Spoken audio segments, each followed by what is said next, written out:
Corona की बिगड़ती हुई सूरत-ए-हाल, प्राइवेट स्कूलों को भी बंद करने का फैसला। कराची में कोरोना की बिगड़ती हुई सूरत-ए-हाल पर निजी स्कूल ने पहली से पंजम क्लासेस बंद कर दी। निजी टीवी के मुताबिक निजी स्कूल की इंतज़ामिया का कहना है कि छठी से 8वीं जमात तक तलबा को ग्रुप की सूरत में स्कूल बुलाया जाएगा। 5वीं क्लास तक के बच्चे ऑनलाइन क्लासेस लेंगे। छठी से 8वीं तक क्लासेस के 2 ग्रुप बांटे गए हैं।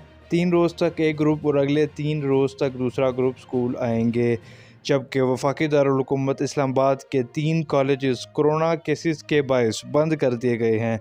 ज़राए के मुताबिक इस्लामाबाद के 5 इदारों में कोरोना के 15 केसेस सामने आने पर यके बाद दीगर 3 कॉलेज को ताहुकुम सानी बंद कर दिया गया है। इसके अलावा NCOC ने 10% या इससे ज़ायद कोरोना केसेस वाले इलाकों में नई SOPs लागू करने का फैसला किया है।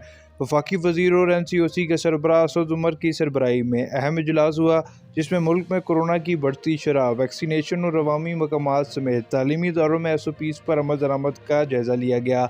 इजलास में फैसला किया गया है कि कोरोना का फैलाव रोकने के लिए SOPs पर सख्ती से अमल दरामद कराया जाएगा।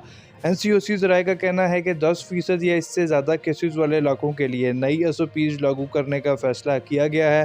नई SOPs को सूबों की मशावरत के बाद हतमी शक्ल दी जाएगी। इजलास में फैसला किया गया है कि स्मार्ट लॉकडाउन या एक दिन छोड़कर स्कूल खोलने जैसे फैसले सूबों की मशावरत से होंगे।